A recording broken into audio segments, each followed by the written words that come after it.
The biggest concern that we must have as Kenyans is the valuation at which the government is proposing to exit 15% stake in Safaricom. Because they want to sell per share at 34 shillings. And if you look at the recent past, including last week, Safaricom share touched even 30, past 30 last week. But in the last 5 years, and especially in 2021, Safaricom share was above 45 shillings in August of 2021. And when you are valuing on how to buy or sell a company, you as the seller must get the best deal in terms of the price. But it looks like the people who are representing the people of Kenya in government in this discussion and sale, they actually sided with the buyers. And they decided to sell Safaricom for a song. Because a company that was trading at 45 shillings per share in 2021, the government is unashamedly telling Kenyans that they want to sell the same company at 34 shillings today. Most of the companies listed in the NSC as we talk are selling, and most of them, including banks, are selling past the 2021 levels. But now we want to give a discount based on the 2021 valuation of a 25% discount to the current buyers. And possibly this should be investigated. Why? Even after so many companies have been recording even 200% increase, Safaricom share, even with the bullish market, has not matched many of the companies in terms of the rise in share price. Probably there was a deliberate suppression of the share. And all I want to say is that the government is underselling Safaricom, and it is to the detriment of all Kenyans. Secondly, the proposal, because I've been there and I have in some of these discussions before, and especially when Kenya was seeking to get optimal value for the stake. The best thing in terms of the sale of Safaricom was first of all to divide Safaricom into 3 companies. Before the sale, you have the telco as Safaricom, you have a tower company, and you have Safaricom Financial Services. Because once you do that divestiture, the sum of the 3 would by all means be bigger in terms of value than the whole that is called Safaricom. And therefore, the government just became quick because of next year's elections to undersell Kenyan assets, because they want they want Kenyans to see that something is being done in terms of development, but the cost is very high today and in the future. The other thing that is very funny about this transaction, and I pity the people in the government who represented the people of Kenya in this transaction and this deal. I've been talking about something called securitization, illegal debts. This deal of GOK sale of the stake of Safaricom also is riddled with the same illegal debts. Because beyond the consideration of 34 shillings per share, the government is doing something else that has never been done in the world. They are collecting dividends in advance. Basically, they are telling the sellers, the buyers, yes, pay us for our stake, but instead of negotiating a better price and value for Kenyans, they have already mortgaged the dividend that the National Treasury would have gotten in the next many years. 40 billion shillings out of the consideration is actually dividends collected in advance. In other words, securitizing dividends. It is important for Kenyans to know these things. And also, for Kenyans to know that the people we are sending to negotiate for us as Kenyans are either putting their self-interest first and therefore undercutting what we should get as value as Kenyans, or they are just plainly incompetent. On the same kind of sales and divestitures that have been happening, it is important for us as Kenyans to understand the difference, and the people in the National Treasury and government to understand that there is a difference between privatizing a public organization or company an outright sale. Privatizing is when you give up even control for efficiency to percolate in the company. But the kind of thing we are seeing in Safaricom is not a privatization. It cannot pass as such. This is an outright sale because already Safaricom was already a private company. It's not a parastatal. And therefore it is just purely for revenue raising that it is happening. The problem is, even as revenue raising, Kenyans are not getting value for their money, and Kenyans are not getting the appropriate price and valuation for Safaricom, for GOK stake in Safaricom PLC. And my brothers and sisters here from the media, I want to request you, because whatever happens in Kenya now will affect all of us. It is important we zoom into all the transactions that are happening in Kenya of late. I saw the other day a Tanzanian company with a Kenyan unit called Karahari Cement buying the stake in East African Portland Cement that belonged to NSSF, again taking it for a song. Why is this massive interference with NSSF? That a person who is not Kenyan can see value in East African Portland Cement that NSSF, that is investing workers' resources, cannot see in a local company. We must be vigilant. Otherwise, within a very short time, we are all going to regret as Kenyans, because we'll have nothing to hold on to. Everything will have been torn down in terms of sold for nothing, and you'll have no fallback position. And on the same, I have been saying, and I want to repeat, there is a new jargon in town called infrastructure fund. Infrastructure fund is only two things, and Kenyans should know that. One was sale of Safaricom, which is now Adawi. Number two is more borrowing. So anyone who needs to know what infrastructure fund is, just keep on watching the lips of everyone talking about it and match with the actions. It is either sale of government assets at a discount, definitely, or more borrowing. And these things are important. And I don't think there is something more important than the economy of Kenya to all of us. Look at it this way. Kenya has already taken a loan using fuel levy.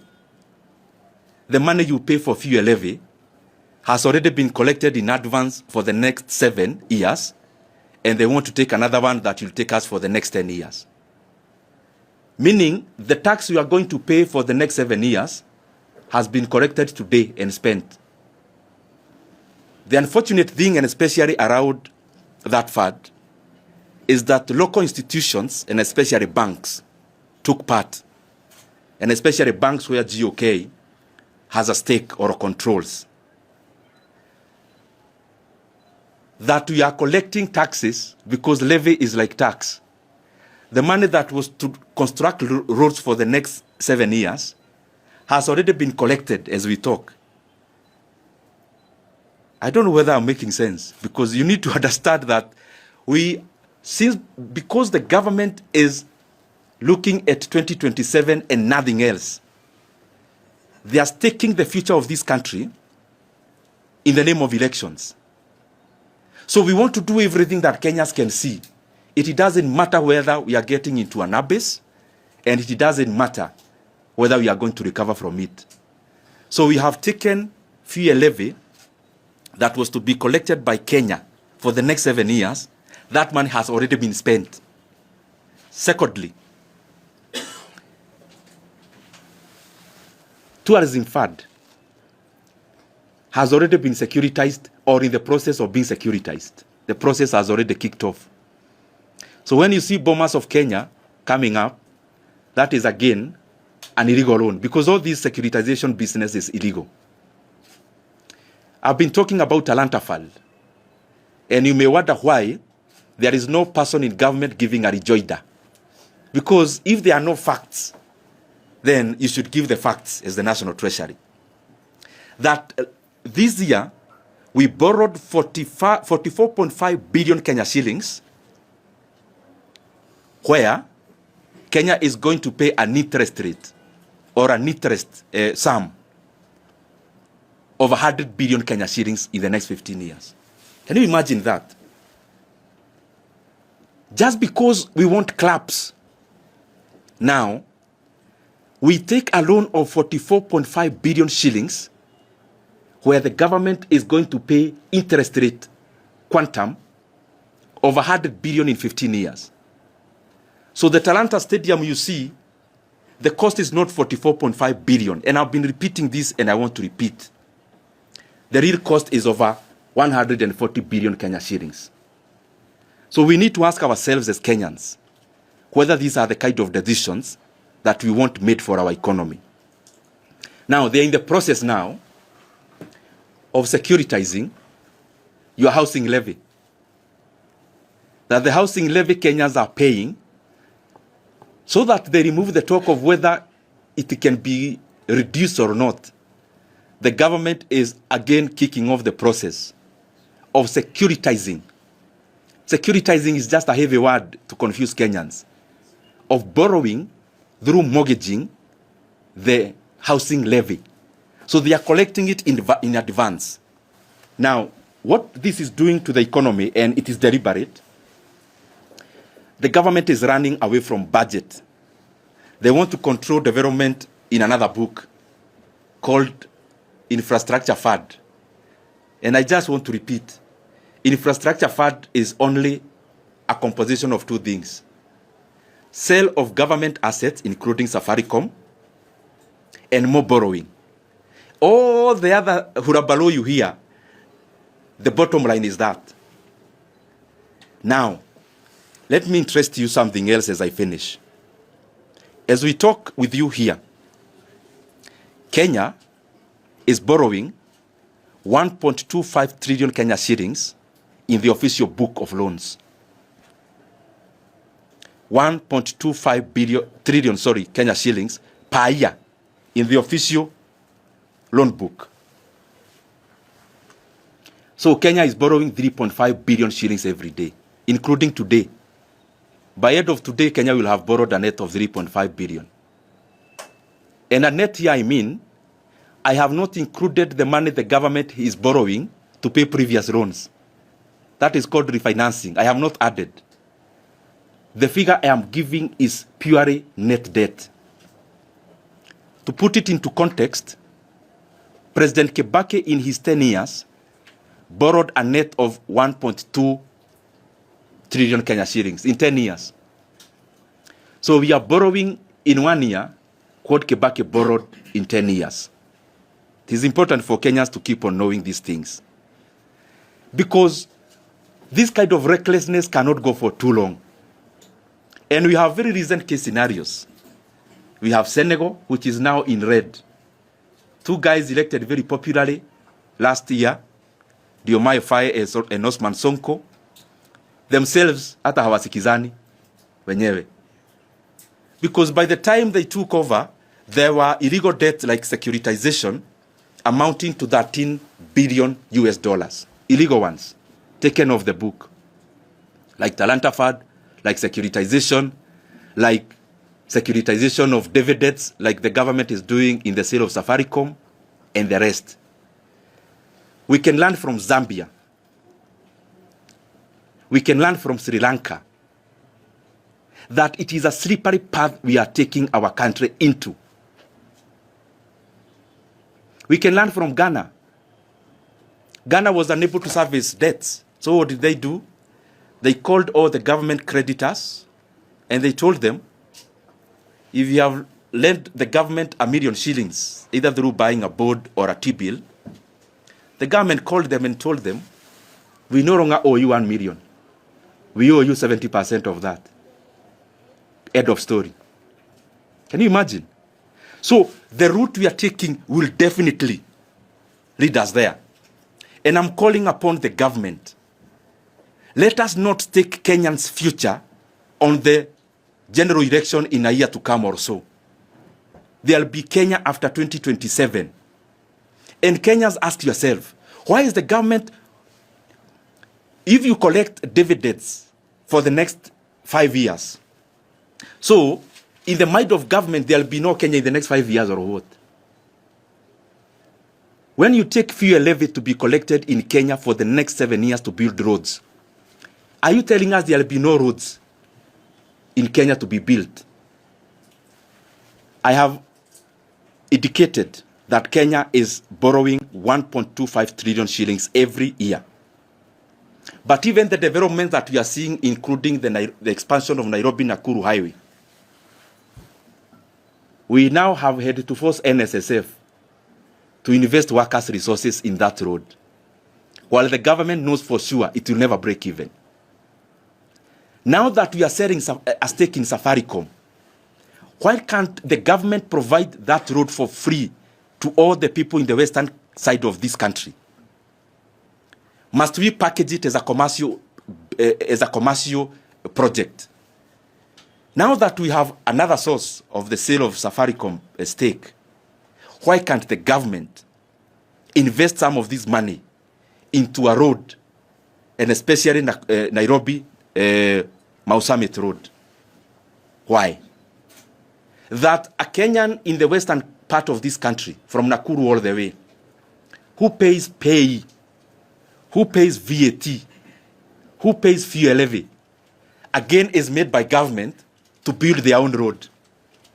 Because paying toll is basically government abdicating its job to provide public goods and telling Kenyans, tumewaletea hawa watu, mujisort mujenge nao barabara. That's basically what the government has done in that road.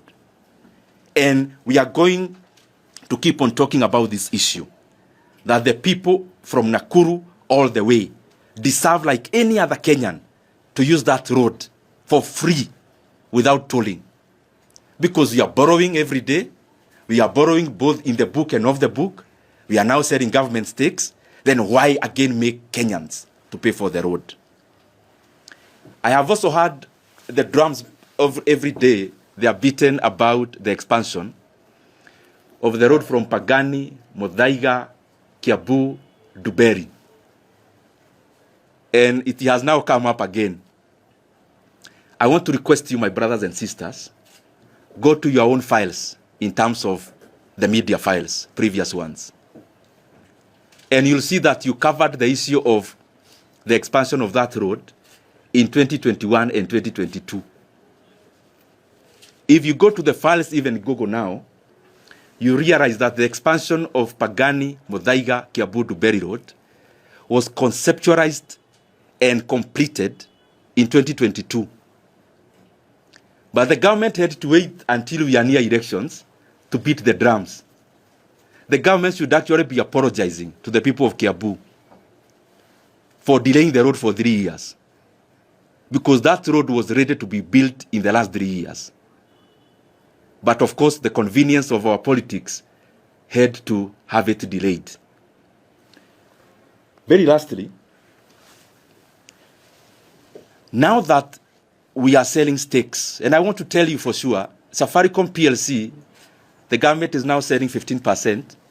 You can be sure before elections, they will have sold the other stake, some of it. And I cannot actually tell you, some of it they will actually sell to NSSF. Because you don't need to have been inside government for you to learn how the government is thinking. The government is lazy to grow the economy. Because when you grow the economy, it is when you get revenues to support the growth of infrastructure. And since there is no growth in the economy, so we are now looking for shortcuts. And I can tell you for sure, this is just the beginning. They'll divest even from the other stake. Because no one wants to bother. Hakuna mtu anataka kuchoka kufikiria, akifanya maamuzi. Naona Safaricom iko pesa uza. You now hear about selling a stake in KCB, where the government has around 19%. Very soon you'll also hear the same in the energy sector. And that's not even the problem.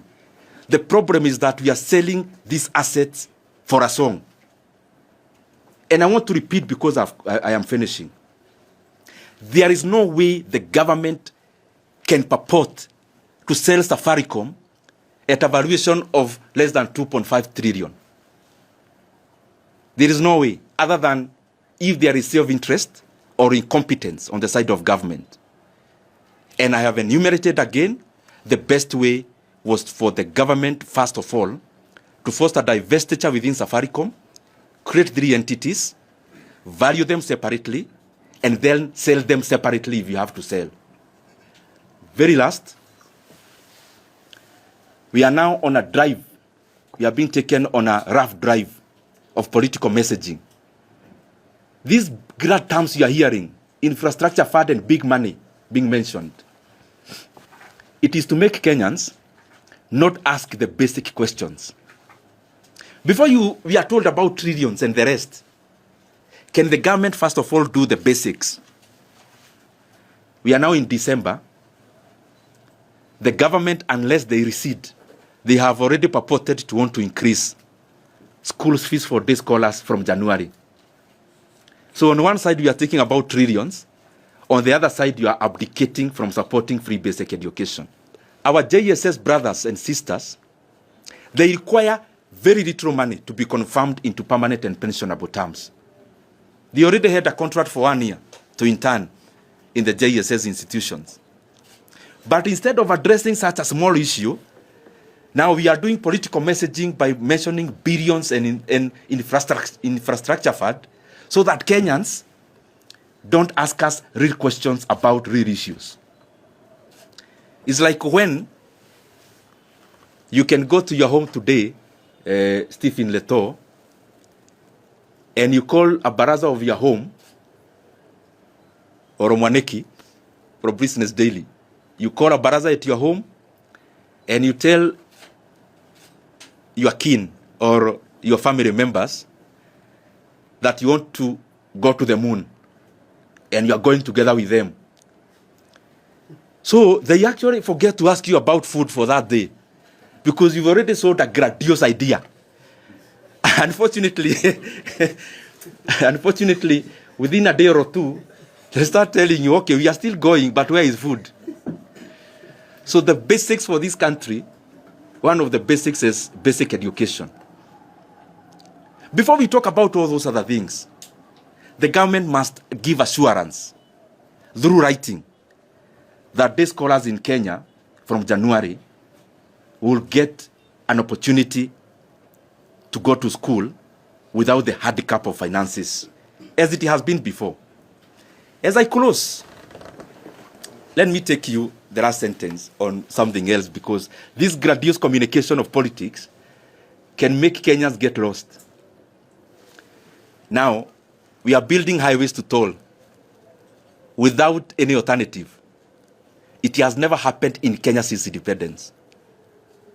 Because even where there is a toll road, there are alternatives. It is the first time in Kenya we are doing an experiment to have Kenyans pay for using a road and deny them an opportunity for an alternative. That's one. It is also the first time in Kenya we are doing off-the-book borrowing through Talanta Board and the rest. It is also the first time we are securitizing revenues to be collected by the country for the next many years. But we are sold a grandiose idea. This is the fact. Kenya has always built stadiums. We have Nyoro Stadium, we have Kasarani. We never took an illegal board, but Kenya built when the economy was quite small. Kenya has always had tarmac roads. Even where we are building the toll road from Nairobi to Nakuru, there is a road. Not that there is no road, there is. And it was built by Kenyans through taxes. And the government never had to take an illegal loan called securitization. You can live here in Nairobi, go to Isiolo, go to Marsabit, and go to Moyale border. There is a tarmac road there, smooth one, a highway. You don't pay to use. It was built by Kenyans, by the previous governments. You can live here, go to Hispania border all the way to Kuria in Migori. All the way it is tarmac. We never took an illegal loan. We never took a securitization. And when Kenya was a smaller economy, we still managed. You can live here and go all the way to Kitengela and go all the way to our border with Tanzania on the other side. Again, there is a tarmac road there. No grandiose communication. from government. Government humbly built without making Kenyans to pay. You can leave here, go to Mombasa. There is already a tarmac road. So what I'm saying, you know, the way the government is defending itself. Oh, we are doing these things to build roads. Okay, fine. All the other governments build roads, but they never took reckless loans and illegal loans. That's what we are saying. It's not the first time Kenya is building stadiums. We have always built stadiums or stadias. So that is my concern. And I request Kenyans of goodwill, including LSK, ISPAC, the civil society, and all leaders, including the media. The things we are talking about are apolitical from where I start. It doesn't matter who becomes what. But if you securitize future revenue, we are choking Kenya today and in the future. Please let us take this as our burden. Because we may champion for the freedoms of Kenyans, the way we do, like LSK does. But in a collapsed economy, there'll be nothing to talk about. So I challenge all of us, let us please do our bit, because the consequences of these things and experiments will be very dire for our economy. Thank you very much.